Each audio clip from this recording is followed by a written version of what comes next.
Welcome to Deep Focus, a radio show about movies and New Haven. I'm your host, Tom Breen, and I'm very happy to be joined again in the studio today, although maybe I shouldn't say again because we haven't done this in a while. It's great to have you back, Alan Appel, my fellow reporter for the New Haven Independent and movie reviewing buddy here on Deep Focus. Nice to be back. It's been too long. It's been too long. I hope that you have seen many a movie in between our conversations, even though I have not been doling out the assignments as dutifully as a radio host. It's either you. It's either you or TCM. Maybe we'll do a TCM episode someday. But the movie that we are going to be talking about today, currently playing at the Criterion in downtown New Haven, is called First Reformed. It's the latest film from writer-director Paul Schrader that stars Ethan Hawke as a minister at a small historic church in upstate New York. Maybe I'll do the briefest of plot synopses, because I think that this movie has a lot going on in terms of its story, its character, but also in terms of its artistry and atmosphere. So, but I think that a bit of a foundation on plot would be helpful. So, but don't spill the beans. I will. Right. Yes, listeners, we will not be spilling the beans, as I warned Alan before the show started, until we say explicitly, all right, this is going to be spoiler territory. But for now, we are shying away from any spoiler territory about how this movie ends. But at least for most of it, Ethan Hawke plays Reverend Toller, this minister at a small First Reformed Protestant church in upstate New York, I think somewhere near Albany. We learn over the course of the movie that he lost a child in a pretty traumatic way, and that kind of put the kibosh on his relationship with his wife. And the movie kind of unfolds as an inspection of his physical and emotional and spiritual isolation. He lives a pretty solitary and austere life, alone in this unfurnished home adjacent to the church. He preaches to just a few congregants every week at a church that most people refer to as more of a souvenir shop than an actual place of worship. And he spends most of his time cataloging the very mundane existence that he leads in a daily diary that substitutes for him as a more satisfying form of prayer. Well, maybe I'll leave off there for now. There's quite an explicit environmentalist thread in this movie where a young pregnant congregant played by Amanda Seyfried asks Reverend Toller to counsel her husband, who's recently released from prison in Canada, an avid environmentalist who is in the throes of despair about bringing a new life into this world that is kind of on the brink of climate disaster and global warming and rising sea levels and utter kind of environmental destitution. Really, the question posed to Toller is, what can the justification be for bringing new life into this world that suffers so? And the question that is repeated often is, how will God forgive us for the way that we have treated God's planet and everything in it? So, Alan, as someone who spent some time at Jewish Theological Seminary yourself, I didn't want to say failed. I knew you were going to go there. So Paul Schrader himself grew up in quite an Orthodox Protestant household somewhere in the Midwest. But I think he belonged to this First Reformed Dutch tradition. I listened to an interview recently. He was kind of barred from seeing any movies until he went to college, and thought he was going to be a minister, was trained to be a minister, and then got the movie bug. And he's also best known for being a longtime collaborator with Martin Scorsese, creating probably the definitive film of kind of 1970s New York art house cinema, like alienation, in Taxi Driver. He was the writer of Taxi Driver, which starred by Martin Scorsese, starring Robert De Niro. Raging Bull. He also wrote Raging Bull, and he also wrote The Last Testament, or The Last Temptation of Christ. And also an interesting movie. I believe he had a hand in I think he wrote Bringing Out the Dead. Yes. Which is about a couple of EMT guys in New York. One of my favorite movies in the Hope Film Festival. So he is certainly no stranger to cataloging the kind of spiritual and emotional isolation and alienation felt by people in the modern world. What's maybe a bit new is that this is a very rural setting, and also this is a minister. So I wonder, let's get the seminary dropout's perspective first. What do you think of this as more than just a movie, but an exploration of faith, hope, and despair? And also get nice up and close on that mic. Oh yeah, no, I thought it was just gripping, and it made me realize when he was being asked all these basic human questions. So what's the purpose of bringing life into the world? It made me feel grateful that I was never in a formal position to be asked that question by someone professionally, because I didn't have the answer, and that really is what I think draws you into the movie. The movie poses that question, and the movie struggles toward an answer, and it's really in many ways all about those basic spiritual questions, which is a real challenge for a movie. I mean, this is the basic challenge is that these questions are so emotional, so internal. How do you externalize that and make it driven by a plot that somebody sitting outside in an audience can actually see? I thought it really was very basic, and it went to the heart of things, to quote Graham Greene title, to the heart of the matter. So in addition to working with Martin Scorsese and all of these landmark films from the 70s and 80s, Paul Schrader literally wrote the book on this type of spiritual cinema. In 1972, while he was still a film critic, he wrote a book called Transcendental Style in Film, in which he profiled three kind of iconic, kind of spiritually inspired, at least in their style, according to Schrader, world filmmakers, Yasuhiro Ozu, Carl Theodor Dreyer, and Robert Bresson. And I think that when you talk about the challenges of externalizing this type of spiritual crisis, I think it's easy to look back at, those three filmmakers that he was profiling there and what he does here in First Reform, which is manage to represent through stillness and through patience and through sometimes boredom, through a focus on the incredibly mundane aspects of his life. There is almost zero camera movement in this movie, for example. Almost everything is a still shot, almost a straight-on shot. A straight-on shot that corresponds to the austerity of his life. Right? I mean, many of the scenes that take place in Toller's home involve this completely unfurnished hardwood floored room. He's sitting with these bare, exposed light bulbs dangling over his bathroom and his writing table. The only things on his table are the diary that he's cataloging his life in, and then a bottle of whiskey or some kind of whatever hard alcohol. He's drinking. Right. It takes a while to realize that. I think one of the successes of the movie, the leakage, if that's the right word, of information, is you really. It takes a while to realize that he's such a serious alcoholic. I think that may be a good transition to one of the more prominent stylistic techniques of the movie, which is the voiceover narration, which corresponds to the diary that Toller's using. I think that Schrader also uses this narration beautifully to impart his own spiritual crisis, how kind of bored and, again, alienated he is from everyone around him, but also the unreliability of his own articulation of his experience in the world. You say that it takes us a while to learn how serious of an alcoholic is. I think that is kind of a deliberate strategy of obfuscation or something by Toller and by Schrader. I mean, at one key moment in the middle of the movie, when we see him really going off the deep end, we hear the narration say something like, "And now I felt better. I felt better now than I ever had before." Or he seemed, if you're just listening to the words that he's saying, it seems like he is on the cusp of some kind of, important kind of salutary revelation, but instead he's kind of going off the deep end. So what do you think of the voiceover narration? Did it work? Did sometimes people talking at you in a movie is not always the best way to experience this primarily visual art form? Well, I mean, I think it's an exact quotation from the Diary of a Country Priest, Robert Bresson, also one of Schrader's movie heroes, because that's the crisis of a country priest. And the guy's writing a diary, and there's an overvoice, and it really is it's a film buff's movie because it's really an homage to that specific film.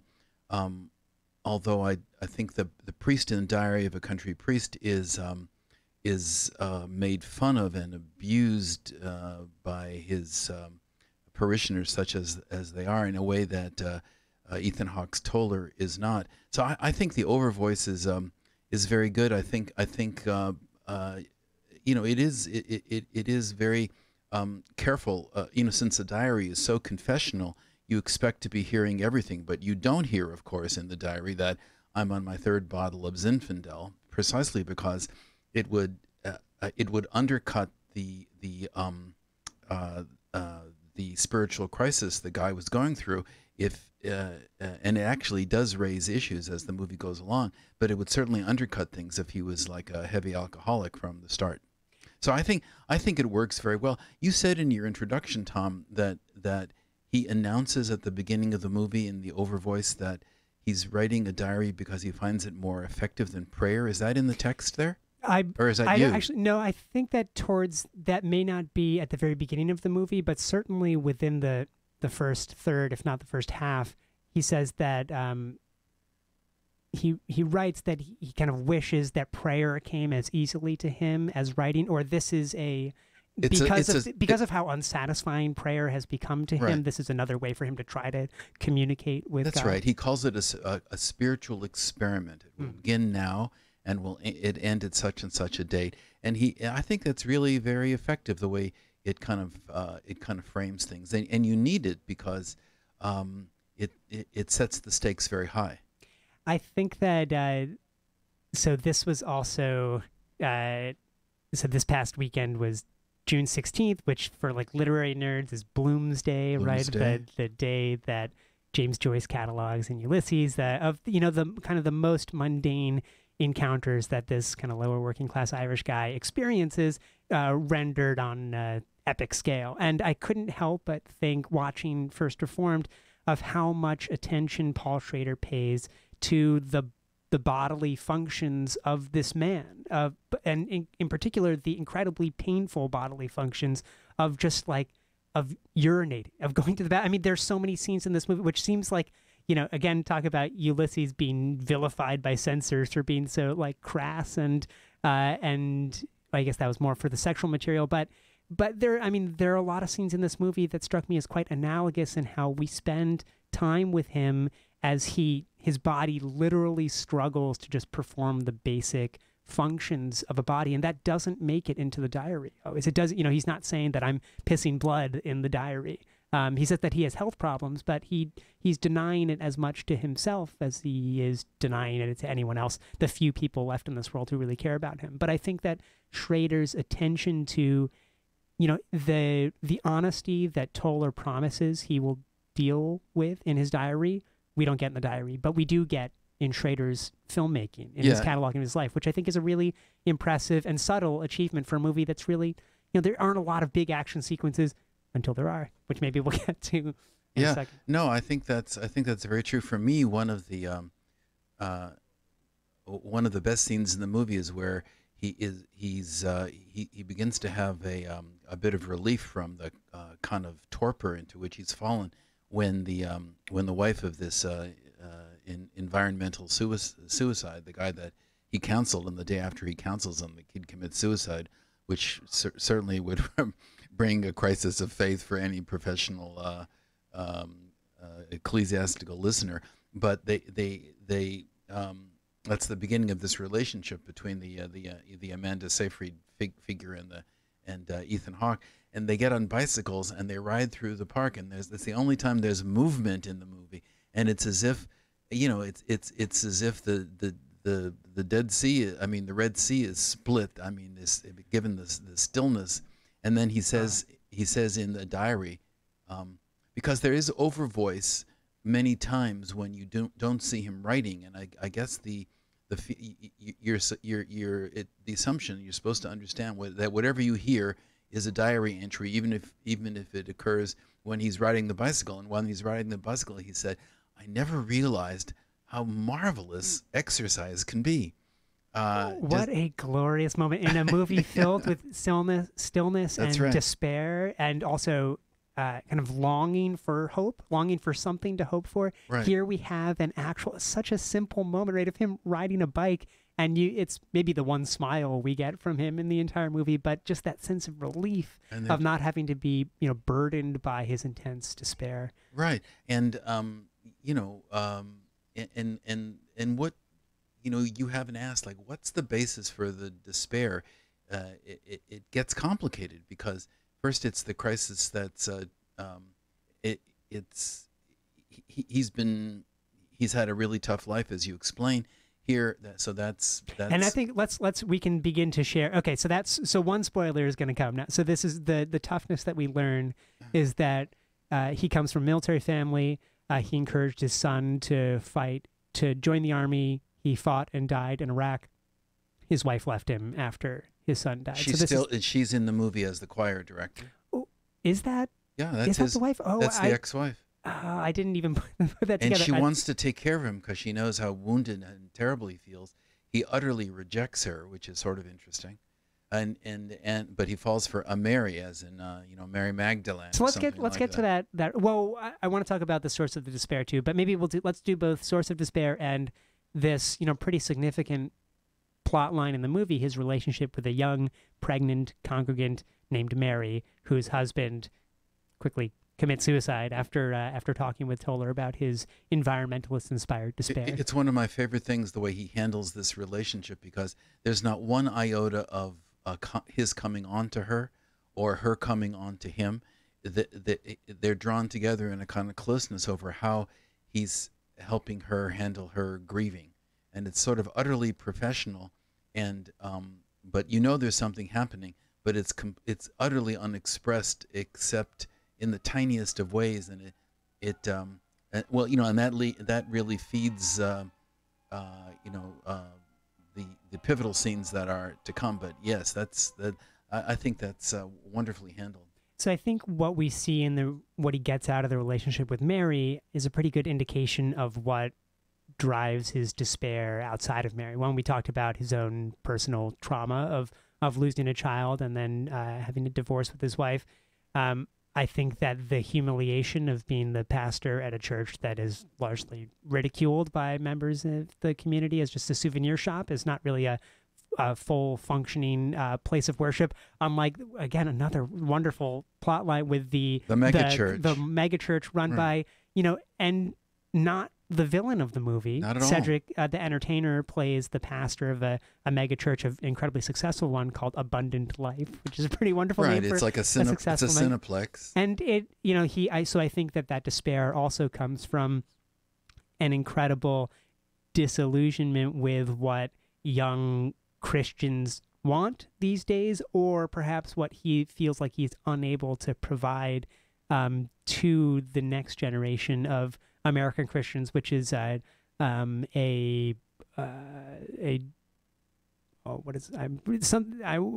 justification for success, or a call to, a joining of material prosperity and the spiritual gospel health, of right? social prosperity. But there is never a word out of Reverend Toller's mouth criticizing the megachurch, nor does he ever say, I need to be here in my church museum, a 1750 building, where you see these very touching scenes where he essentially works the gift shop, and he says at one point early when we're trying, establishing what's going on. But you can sense the humiliation and the kind of degradation that he feels there hawking shirts, right? I mean, we get that one dad who makes some off-color joke about, I don't know, a choir director and a pastor. I forget. But there's a scene where the group is leaving, and he says that we have T-shirts, we have we have mugs, we have attractive caps, and then the group leaves, and I think you're referring to where the dad on the steps on the way out offers him $1,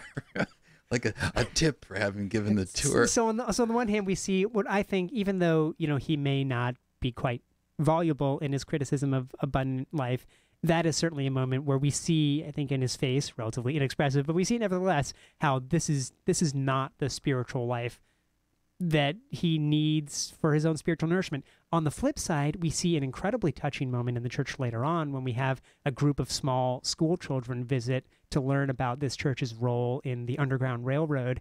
And we see him as a genuinely kind of passionate teacher and caregiver for young people to provide them with some, I don't know, small bit of hope that is tied to the specific history of this church. A lovely counterpoint to the selling the hats. Well, the scene is, but I would disagree that that Ethan Hawke handles it any differently.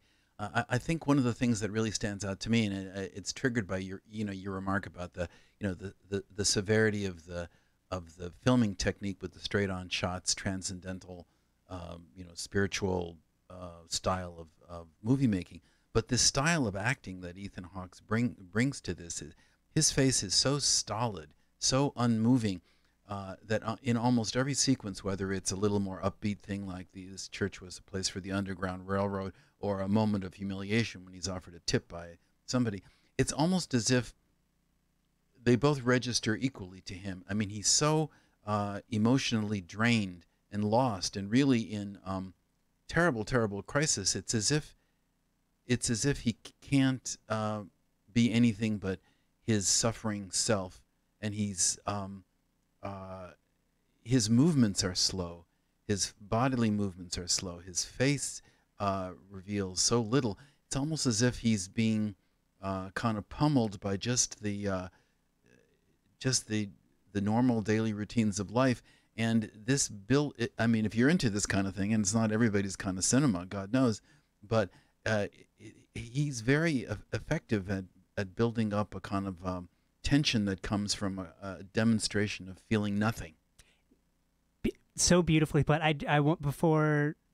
Well, I just want to say that the pastor played by Cedric the Entertainer, his kind of big criticism, again, not delivered in a big way, but the one pointed moment that he has to critique Reverend Toller is when he says that your hero is Thomas Merton, right? This Trappist monk who took a vow of silence in his mid-20s and lived in a monastery in Kentucky and wrote, a prolific writer and an anti-nuclear activist and peace activist, but someone who aspired to, in his own incredible, diary entries, aspired to a life of absolute kind of stillness and silence and connection to God through a stripping away of material things. And I think that what the pastor of Abundant Life sees in this is a rejection of one's obligation to the world, to live, which is kind of a flip side of what Ethan Hawke's character is criticizing everyone else of neglecting,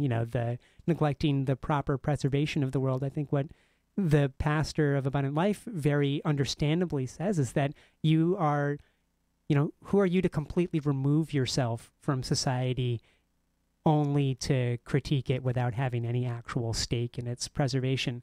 I want to quickly say that you're listening to Deep Focus on WNHH LP, New Haven's home for community radio. I'm your host, Tom Breen, and I'm talking with Alan Appel about Paul Schrader's new movie, First Reformed. Before we're going to get to the spoilery section in a second, but first, a very simple question for you. Alan, is First Reformed an environmentalist movie? Well, I think no. I think if the movie has any flaws, it seems to me that it's that after he gets involved with this environmental issue, through the counseling he gives to Mary's husband, who has just been released from jail, it's as if he becomes is he moved by the environmental issue to take the extreme steps which we have not revealed that he's about to take, or does he take the extreme steps he's about to take because he's in a spiritual crisis that he would be in if he were living in Guilford? And I think the answer is the latter. And I think that because what the movie pivots on, and it really doesn't resolve, is his crisis a crisis of faith, profound crisis of faith, or is it a crisis that's triggered by profound emotional problems combined with a cancer diagnosis, which he comes down with. And those are two separate things, and they collide here. And how one gets the upper hand or doesn't get the upper hand in the decisions he has to make is never resolved. I think that's good, because who can decide? I was going to say, I see that as actually more of a strength Yes, to the movie I than think so. a detractor, because I think that to a certain extent you could say that the same conflict and same ambiguity plays out in the supporting character of the young husband environmentalist who winds up killing himself. I mean, the question of kind of prime motivation is always going to be, I think, almost irresolvable, whether he is most motivated to protect the environment because of a completely selfless concern for the protection of the planet, or is it some sort of inner emotional turmoil that is driving this despair, and here is the particular this happens to be the cause that he has latched onto as a vehicle for that despair. I think Right. this movie throws a lot of, it throws the question of what motivates extremists to act in the way that they do Yes. into really interesting realm, because it's rarely just the issue that they're advocating for. Right. It's So- a combination of that and the crisis that one has. And how in- perfect to play that out in the figure of a priest whose vocation is to deal with spiritual crises. Right. And I don't think, this has many predecessors. I mean, the priest in Diary of a Country Priest, from whom Schrader really quotes, I mean, the whole movie, the whole frame of the Definitely. movie. The Although diary. they're a much younger priest. He's a right? younger Here- priest, and he doesn't have a crisis of faith. Mhm. He stays happy with his faith. And there's another wonderful movie, a Graham Greene novel called The Power and the Glory, where Henry Fonda plays what's called a whiskey priest. He's also drunk. It had to be, Schrader has to know this. It became a John Ford film called The Fugitive, where he goes to Mexico because the socialist Mexican government is persecuting the Catholic Church, and masses are not allowed. And this priest risks his life. He becomes a drunk in the process of the tension, but he doesn't lose his faith. So this priest losing his faith is interesting, and it's also interesting that the priests we're talking about are Catholics. This guy isn't even a Catholic. He's a First Reform, which it strikes me as it's Dutch Reform, Dutch Protestant. and it's high Calvinist kind of thing. And there's a weird quality of Calvinism, not so weird, which is that you're saved, you're not saved, not by your own devices, not by your own works, it's called. And this guy he's in trouble, because I think he feels that he's in a crisis and he can't do anything about it except to end it in a way which we have not revealed, Tom. Which we'll get to right now, but I do think that the literal definition of the word iconoclasm applies to this guy's faith tradition, and that there are no ornate visual representations of the God that he longs to believe in anywhere in his house, right? All he has are these unsheathed light bulbs, right? It's like there's nothing. This is the Protestant austerity at its most austere. This is a tough love God. Calvinism is tough love. So maybe I just want to say that the magical mystery tour sequence is perhaps one of my favorites. Maybe I considering how we're running low in time here, I'd rather spend a bit more time on the end of the movie. And we're talking about cinematic predecessors, whether the priest in Bresson's Diary of a Young Priest, the John Ford Graham Greene movie you were just mentioning.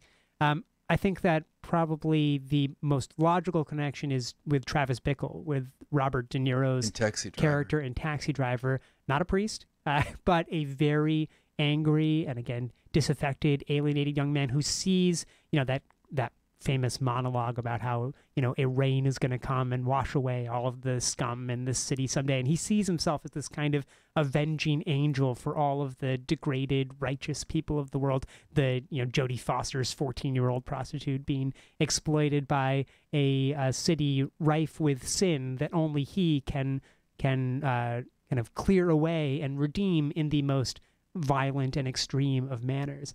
And I think that, despite this being a priest that we're talking about, there's a lot of Travis Bickle in Reverend Toller, especially at the very end when he sees that, again, okay, spoiler territory, he decides to blow up his church during its 250th anniversary. With the suicide vest that was vest. left behind by the husband of the woman that he's counseling. I must confess, I found that to be not credible, and not that choosing to kill yourself. Well, he's in such an emotional state. I could accept the fact that he would go to such an extreme decision, but I do think that Paul Schrader is pressing the contemporary button with the suicide vest and sticking it in the movie. It just feels like it's not organic to the world, even among environmentalists. It's just not what they would do. They would do something else. Although, to Schrader's credit, he does visually communicate the devastation of pollution and climate change in a way that, is more than like what An Inconvenient Truth does or something. That like you get a sense, right. especially in the Magical Mystery Tour sequence, what is so upsetting to this man. Now, that's a crazy sequence, whether too. he'd respond with a suicide vest. I didn't go for that. The Magical Mystery Tour is where she, the love interest. At this point, it's pretty clear that their attraction is real. She asks the priest to lie on top of her as her husband does, just fully clothed, stare into each other's eyes, nose to nose, and as Schrader does this, after an hour and 20 minutes, a movie that's completely static, these two people levitate, they ascend, and what's going on is both the resurrection and Disney all at the same time, and they whirl around in the universe. I think I said to my maybe a bit too harsh, although it certainly is a magical trip through. I would say more of a resurrection combined with a hallucinogenic, a la the Beatles' Magical Mystery Tour. This hallucinogenic trip through time and space and all the rest. So I guess maybe I'm just not a person of enough faith or a faith tradition that I just didn't buy that. I didn't buy that. That's not your experience every time? No. I don't. I wish maybe I would not have dropped out of the seminary. Had I had a moment of what they used to call in a moment of radical amazement.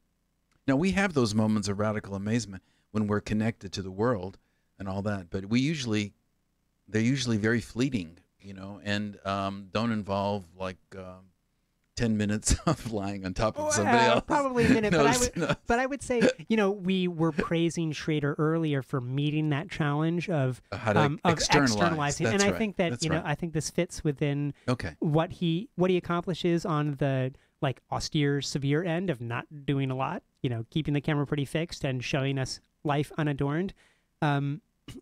Is broken spectacularly in the rare moment of spiritual.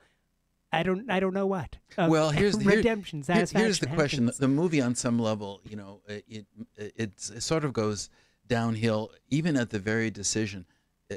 Why would he must be mentally broken down to make the decision to destroy his entire church in his own moment of personal despair? Why would he destroy the building that he loves? And it's actually the megachurch, but he had nothing against the megachurch. So why does he try to do this?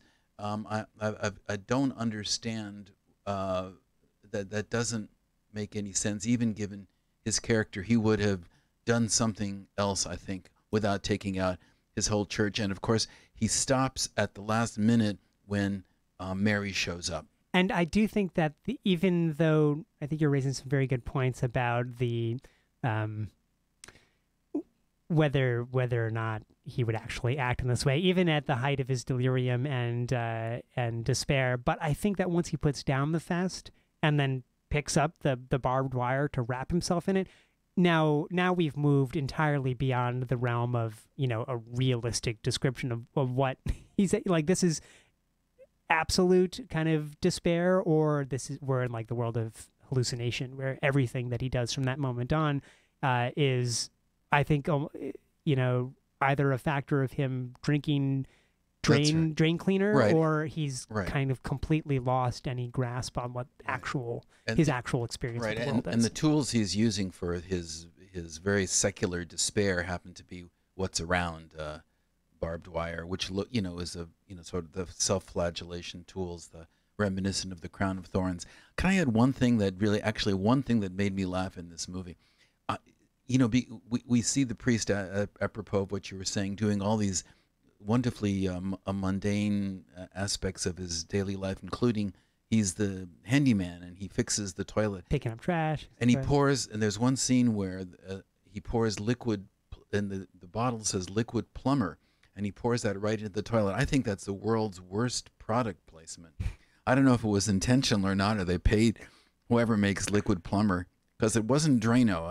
I actually use liquid plumber, so I noticed this. And then but Schrader picks up on it, because when he's about to kill himself in this protracted sequence where he's got the vest, he's got the wire, but he, instead of pouring himself the scotch or the wine that he's been pouring, he pours himself a glass of liquid plumber. And it reminds me of high Catholic tours of high Catholic churches where people point out the different tools that were used to torture Jesus. Here is the hammer, and here is the knife. These are the tools he's using for his self-flagellation. Pretty creepy. Yeah, and the movie and the camera is still right on it. As you said, as you just described, this is an object that has accumulated quite a bit of symbolic significance over the course of the movie, because of we don't see him do a lot of things or use a lot of things, but when he employs those things to hurt himself and to, I don't know, further his own spiritual redemption or sacrifice or whatever it is, I feel like those, it takes a savvy filmmaker to recognize, how to turn something as simple and functional as drain cleaner into something almost spiritual. That's right. He plants the seed visually, and he harvests it later. We should tell our listeners that it does have a happy ending, with a small h, a tiny little h, happy ending. Is this a happy ending? Well, certainly, again, within the delirium of our hero, we see him connect with Mary in a way that he has not been able to bring himself to do. Even during the magical mystery tour sequence, there seems to be a fervent kind of celebratory feel to the very end. But I don't know. I don't think things are actually too good for our friend Reverend Toller. I think he may have downed the proverbial drain cleaner. No, he didn't. A minute before. No, well, you're describing what happened on camera. Oh, right. I feel like that we may have skipped a step and shown what's happening inside his. Yeah, he doesn't look too good, but the camera whirls around, and the kiss goes on for 2 or 3 minutes. minutes. Even though he's got quite a body armor. It hurts. Right, and who knows? Maybe she's bleeding also, but she's got the baby, and I'm hoping that he'll take care of the baby, and they'll live happily ever after. So I certainly cannot recommend this movie highly enough. I was really, really impressed with it. It's not a movie for everyone. No, both stylistically and in terms of subject matter. But for anyone interested in how film can aspire to something on the level of spiritual deliberation, I think that this movie comes pretty close. Ingmar Bergman lovers, get in line. So First Reform. Oh, is there anything else you want to say about the movie before we wrap it up?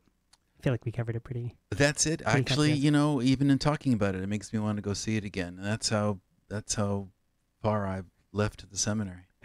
First Reformed is playing at probably a few theaters near you, but it's definitely playing at a movie theater in downtown New Haven, so check it out. And you can listen to nearly 3 years of conversations about movies in New Haven at deepfocusradio.com. Alan, hopefully we'll talk to you in next week or a week soon. Is it really 3 years? August is going to be the 3-year anniversary of WNHH. We'll have to celebrate with some not liquid plumber. We have a couple weeks to decide. Thank you. Thanks.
Y'all remember back in the day how we used to do? Yeah. They call us old school. We gonna be throwbacks instead though. Yo, y'all wanna go back with me? Let's go! Woo! Just throwback time. Oh yeah. All right.